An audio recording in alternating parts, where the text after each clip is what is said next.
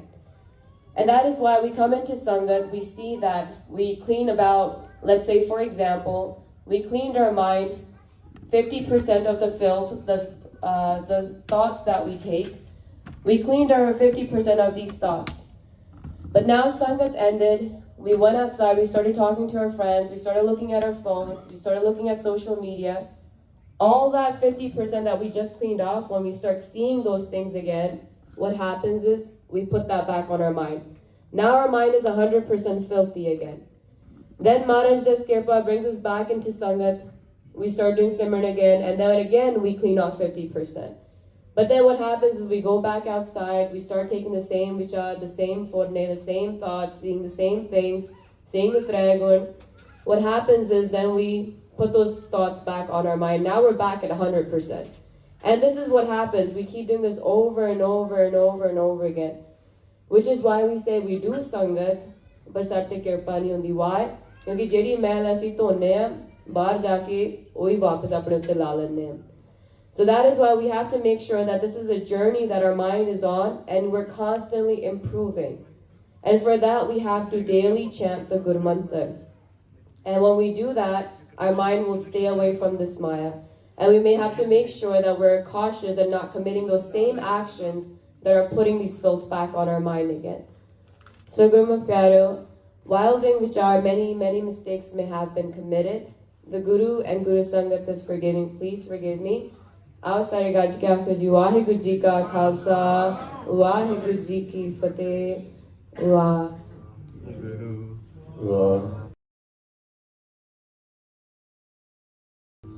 Wa Guru Wa Guru Wa Wa Guru Wa Guru Wa Guru Wa Guru Wa Guru Wa Guru Wa Guru Wa Guru Guru Wa Guru Wa Guru Wa Guru Wa Guru Wa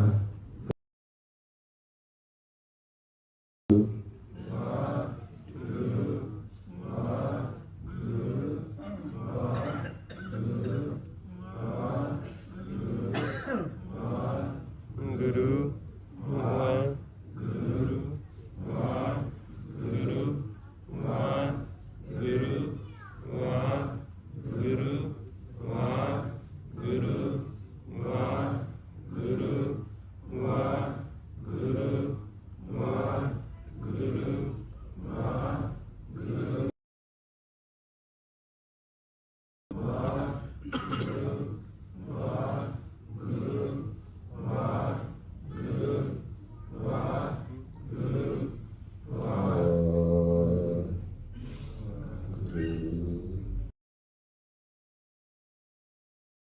Waheguru ji ਕਾ ਖਾਲਸਾ ਵਾਹਿਗੁਰੂ ਜੀ ਕੀ ਫਤਿਹ। ਆਪ ਜੀ ਬੇਟੀ ਨਾ ਭਵਨੀਤ ਕੋਲੋਂ ਅਕਥ ਕਥਾ ਸਰਵਣ ਕਰ ਰਹੇ ਸੀ। ਬੜੇ ਹੀ ਥੋੜੇ ਸਮੇਂ ਦੇ ਵਿੱਚ ਜੋ ਧੰਨ ਸਾਹਿਬ ਸ੍ਰੀ ਗੁਰੂ ਗ੍ਰੰਥ ਸਾਹਿਬ ਜੀ ਇਹ ਮਾਇਆ ਦੇ ਖੇਲ ਦਾ ਗਿਆਨ ਦੇ ਰਹੇ ਨੇ। ਪਹਿਲਾਂ ਉਹ ਸਮਝਾਇਆ, ਫਿਰ ਉਸ ਮਾਇਆ ਤੋਂ ਉੱਪਰ ਜਾ ਉੱਠ ਕੇ ਅਸੀਂ ਕਿਸ ਤਰ੍ਹਾਂ 9 ਦੁਆਰਿਆਂ ਤੋਂ ਅਤੀਤ ਹੋ ਕੇ ਆਪਣੇ ਨਿੱਜ ਘਰ ਦੇ ਵਿੱਚ ਵਾਸਾ ਕਰਨਾ ਹੈ, ਜਿੱਥੇ ਵਾਸਾ ਕਰਨ ਦੇ ਨਾਲ ਸਾਡਾ ਜਨਮ ਮਰਨ ਖੰਡਨ ਹੋ ਜਾਣਾ ਹੈ, ਉਹ ਦੱਸਿਆ ਹੈ ਉਹਨਾਂ ਨੇ। ਗੁਰੂ ਪਿਆਰੇ ਵੇ ਸਾਰਾ ਹੀ ਗਿਆਨ ਜਦੋਂ ਆਪਾਂ ਸਰਵਣ ਕਰਦੇ ਹਾਂ ਐਸੇ ਬੱਚਿਆਂ ਕੋਲੋਂ, ਤੇ ਤੁਸੀਂ ਹੈਰਾਨ ਹੁੰਦੇ ਹੋਗੇ ਕਿ ਸਾਨੂੰ ਤੇ ਪਤਾ ਹੀ ਨਹੀਂ, ਜਿਹੜੇ ਨਵੇਂ ਆਏ ਨੇ, ਵੀ ਇਹ ਕਿੱਥੋਂ ਸਿੱਖ ਗਏ ਨੇ, ਗਿਆਨ ਕਿੱਥੋਂ ਲੈ ਗਏ। ਇਹ ਕਿਰਪਾ ਹੋਈ ਹੈ ਸਾਡੇ ਬਹੁਤ ਹੀ ਸਨਮਾਨਯੋਗ ਮਹਾਂਪੁਰਖ ਭਾਈ ਸਾਹਿਬ ਭਾਈ ਸੇਵਾ ਸਿੰਘ ਜੀ ਤਰਮਾਲਾ, ਜਿਨ੍ਹਾਂ ਨੇ ਮੋਗੇ ਦੀ ਧਰਤੀ ਤੇ ਸਥਾਪਨਾ ਕੀਤੀ ਤੇ ਗੁਰਦੁਆਰਾ ਸਾਹਿਬ ਦਾ ਨਾਮ ਬੜਾ ਪਿਆਰਾ ਰੱਖਿਆ। ਸ਼ਬਦ ਪੜ੍ਹਦੇ ਨਾ ਆਪਾਂ ਗੁਰਬਾਣੀ 'ਚ, ਕਰ ਮਿੰਨਤ ਕਰ ਜੋਦੜੀ। ਗੁਰਦੁਆਰਾ ਸਾਹਿਬ ਦਾ ਨਾਮ ਉਹਨਾਂ ਨੇ ਰੱਖਿਆ ਪ੍ਰਭ ਮਿਲਣੇ ਕਾ ਚਾਓ। ਗੁਰਦੁਆਰਾ ਪ੍ਰਭ ਮਿਲਣੇ ਕਾ ਚਾਓ। ਆਉਂਦੇ ਨੇ ਜਿਨ੍ਹਾਂ ਨੂੰ ਵਾਹਿਗੁਰੂ ਦੇ ਨਾਲ ਮਿਲਾਪ ਕਰਨ ਦਾ ਪੂਰਨ ਤੌਰ ਤੇ ਵਿਰਾਗ ਹੋਵੇ, ਚਾਓ ਹੋਵੇ। ਉਹ ਫਿਰ ਇਹ ਵੀ ਸਾਨੂੰ ਸਮਝਾਉਂਦੇ ਹੁੰਦੇ ਸੀ ਕਿ ਬੱਚਿਆਂ ਨੂੰ ਤੁਸੀਂ ਜ਼ਿਆਦਾ ਸਮਾਂ ਦੇਣਾ ਹੈ। ਬੱਚੇ ਜਿਹੜੇ ਨੇ ਬੜੀ ਜਲਦੀ ਇਹ ਫੋਲੋ ਕਰ ਜਾਂਦੇ ਨੇ ਹਰ ਇੱਕ ਗੱਲ ਨੂੰ, ਮਨ ਨਿਰਮਲ ਹੁੰਦੇ ਨੇ ਇਹਨਾਂ ਦੇ। ਔਰ ਉਹਨਾਂ ਨੇ ਬੜੀ ਕੋਸ਼ਿਸ਼ ਕੀਤੀ, ਸਪੈਸ਼ਲ ਕੈਂਪ ਰੱਖਿਆ ਜਾਂਦਾ ਜਿਹੜਾ ਹੁਣ ਵੀ ਚੱਲ ਰਿਹਾ ਹੈ, ਜੂਨ ਦੇ ਪਹਿਲੇ 15 ਦਿਨ ਹਰ ਮਹੀਨੇ ਹਰ ਸਾਲ ਚੱਲਦਾ ਹੈ। ਉਹ ਬੱਚਿਆਂ ਲਈ ਹੁੰਦਾ, ਜਿਹਦੇ ਵਿੱਚ ਬੱਚਿਆਂ ਨੂੰ ਸਕੂਲਾਂ ਛੁੱਟੀਆਂ ਦੀ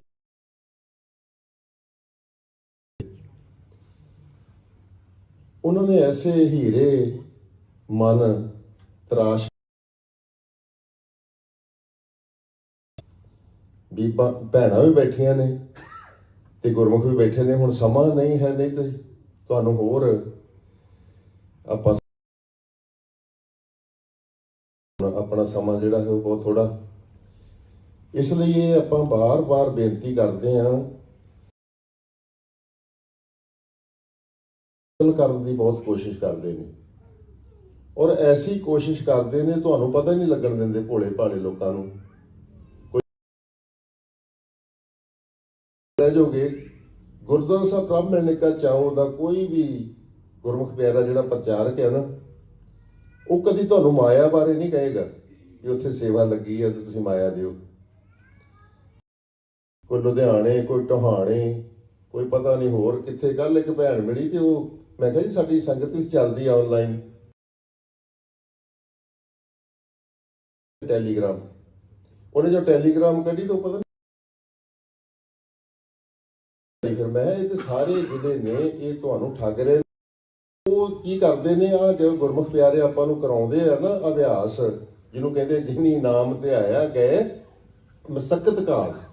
ਜਿੰਨਾ ਚਿਰ ਤੁਸੀਂ ਗੁਰ ਸ਼ਬਦ ਦੀ ਕਮਾਈ ਕਰਕੇ ਨਹੀਂ ਨਾ ਜਾਂਦੇ ਅੱਗੇ, ਉਹਨਾਂ ਚਿਰ ਕੋਈ ਧਿਆਨ ਦੀ ਅਵਸਥਾ ਤੁਹਾਨੂੰ ਅੱਗੇ ਨਹੀਂ ਲਿਜਾ ਸਕਦੀ। ਉਹ ਫਿਰ ਗਲਤ ਧਿਆਨ ਲਵਾ ਕੇ ਕਈਆਂ ਨੂੰ ਮੈਂਟਲੀ ਅਪਸੈਟ ਕਰ ਦਿੰਦੇ ਆ। ਫਿਰ ਉਹ ਗੁਰਮੁਖਾਂ ਕੋਲ ਆਉਂਦੇ ਆ, ਜੀ ਆ ਤੁਹਾਡੇ ਬੰਦਿਆਂ ਨੇ ਇਦਾਂ ਕਰਤਾ। ਉਹ ਕਹਿੰਦੇ ਜੀ ਸਾਡੇ ਨਹੀਂ ਗੇ, ਤੇ ਖੋਲ ਕੇ ਬੈਠੇ ਹੱਟੀਆਂ। ਤੁਸੀਂ ਭਾਈ ਸਾਹਿਬ ਵੀ ਇਹ ਬਚਨ ਕਰਕੇ ਗਏ ਸੀ। ਉਹ ਕਹਿੰਦੇ ਬਹੁਤ ਲੋਕੀ ਹੱਟੀਆਂ ਪਾ ਕੇ ਬਹਿ ਜਾਣਗੇ ਜਿਹੜੇ ਲੋਕਾਂ ਨੂੰ ਗੁੰਮਰਾਹ ਕਰਨਗੇ। ਆ ਵੇਖੋ ਹੁਣ ਜਿਹੜੇ ਬੱਚੇ ਹੀਰੇ, ਤੇ ਹੁਣ ਹੋਰ ਹੀਰਿਆਂ ਨੂੰ ਬੇਨਤੀ ਕਰਦੇ ਆ। ਭਾਈ ਯਾਦਵਿੰਦਰ ਸਿੰਘ ਜੀ ਆਜੋ ਸਟੇਜ ਦੇ ਉੱਪਰ। ਇਹਨਾਂ ਨੇ ਹੁਣ ਤੁਹਾਨੂੰ ਜਿੱਥੇ ਕੀਰਤਨ ਸੁਣਾਉਣਾ ਹੈ, ਨਾਲ ਗੁਰਮੰਤਰ ਦ੍ਰਿੜ ਕਰਾਉਣਾ ਹੈ। ਆਓ, ਸਮਾਂ ਥੋੜਾ ਹੈ, ਜਲਦੀ ਆ ਜਾਓ। ਤੇ ਉਦੋਂ ਬਾਅਦ ਫਿਰ ਆਪਾਂ ਗੁਰਮੁਖ ਪਿਆਰੇ ਜਿਹੜੇ ਉਹਨਾਂ ਦਾ ਹੀ ਰੂਪ ਨੇ, ਉਹਨਾਂ ਵੱਲੋਂ ਵਰਸਾਏ ਹੋਏ ਉਹਨਾਂ ਦੇ ਫਰਜ਼ੰਦ ਭਾਈ ਸਾਹਿਬ ਭਾਈ ਦਲਵੀਰ ਸਿੰਘ ਜੀ ਤਰਮਾਲਾ, ਉਹ ਵੀ ਆਪ ਪਹੁੰਚ ਚੁੱਕੇ ਨੇ। ਉਹ ਆਪਾਂ ਨੂੰ ਅਕਥ ਕਹਾਣੀ ਦੇ ਨਾਲ ਨਿਹਾਲ ਕਰਨਗੇ। ਉਹ ਜੋ ਜੁਗਤ ਸਤਿਗੁਰਾਂ ਗੁਰਬਾਣੀ 'ਚ ਦੱਸੀ ਹੈ ਕਿ ਸਾਡਾ ਮਨ ਵਿਛੜਿਆ ਕਿੱਦਾਂ ਤੇ ਫਿਰ ਕਿੱਥੇ ਕਿੱਥੇ ਗਿਆ, ਵਿਛੜਨ ਤੋਂ ਲੈ ਕੇ ਮਿਲਾਪ ਦਾ ਜੋ ਰਸਤਾ ਗੁਰਬਾਣੀ ਸਾਨੂੰ ਦੱਸ ਰਹੇ ਨੇ ਸਤਿਗੁਰੂ, ਉਹ ਫਿਰ ਅਕਥ ਕਹਾਣੀ ਦੇ ਰਾਹੀਂ ਸਾਨੂੰ ਸਰਲ ਅਰਥਾਂ ਦੇ ਵਿੱਚ ਸਮਝਣ ਗੋਚਰਾ ਕਰਾਉਣਗੇ। ਸਮਾਂ ਬਹੁਤ ਥੋੜਾ, ਇਸ ਲਈ ਆਪਾਂ ਗੁਰਮੁਖਾਂ ਨੂੰ ਬੇਨਤੀ ਕਰਦੇ ਹਾਂ ਕਿ ਉਹ ਆਓ ਜਥੇ ਰੂਪ ਦੇ ਵਿੱਚ ਸਾਰੇ ਕੀਰਤਨ ਦੇ ਰਾਹੀਂ ਆਪਾਂ ਹੋਰ ਮਨ ਧੋਈਏ। ਮਨ ਧੋਵੋ ਸ਼ਬਦ ਲਾਗੋ, ਕਿਉਂਕਿ ਗੁਰਬਾਣੀ ਸਾਰੀ ਧੁੱਪੇ ਹੋਏ ਮਨਾਂ ਦੀ ਹੈ। ਤੇ ਜਦੋਂ ਤੁਸੀਂ ਮਨ ਨੂੰ ਧੋ ਕੇ ਬੈਠਦੇ ਹੋ ਵਿਚਾਰਾਂ ਤੋਂ ਮੁਕਤ ਕਰਕੇ, ਤੇ ਫਿਰ ਤੁਹਾਨੂੰ ਆਨੰਦ ਆਉਂਦਾ ਹੈ ਅਕਥ ਕਥਾ ਸਰਵਣ ਕਰਨ ਦਾ। ਉਹ ਆਪਣੇ ਆਪ ਹੀ ਸਮਝ ਲੱਗਣੀ ਸ਼ੁਰੂ ਹੋ ਜਾਂਦੀ ਗੁਰਬਾਣੀ ਦੀ, ਜਦੋਂ ਮਨ ਨਿਰਮਲ ਕਰਕੇ ਆਪਾਂ ਸੁਣਦੇ ਹਾਂ ਗੁਰਮੁਖਾਂ ਪਾਸੋਂ। ਸੋ ਕਰੋ ਜੀ ਸ਼ੁਰੂ। ਗੁਰੂਵਾਰ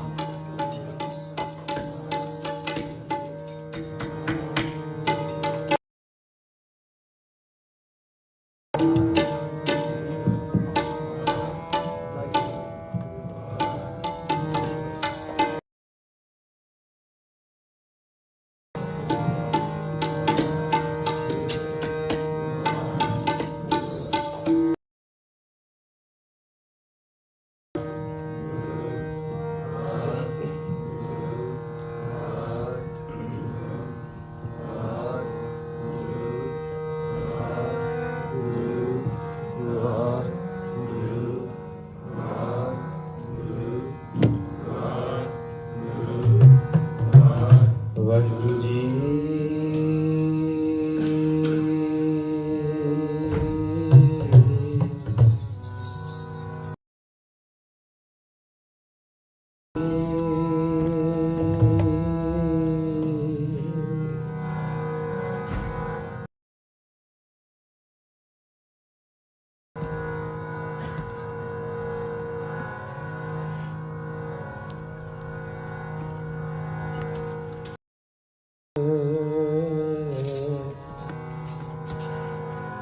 ਗਹਿਓ ਤੁਹਾਰੋ ਬਾਹੇ ਗਹੇ ਕੀ ਲਾਜ ਅਸ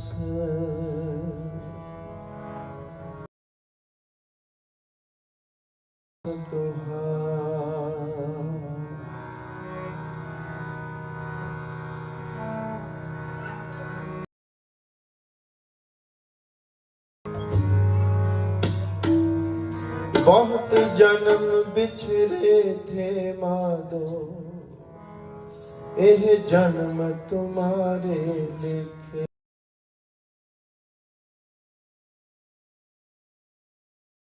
फेरा अब की बार, निज कर महल पाओ सुख सहजे। बहुरना बहुरना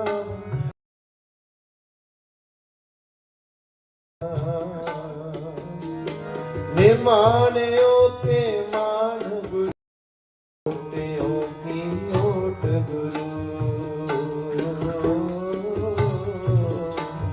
ने आसरियों के आसरा, गुरु गरीब निवास गरीब।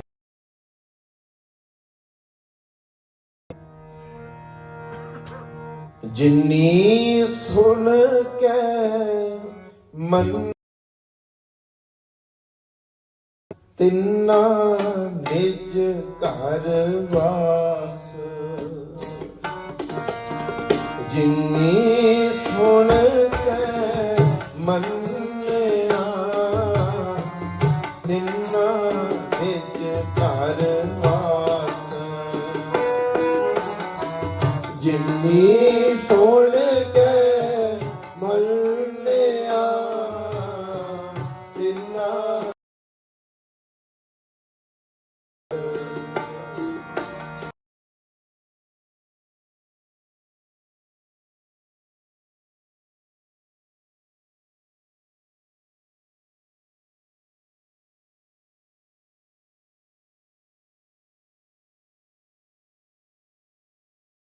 वाहिगुरु वाहिगुरु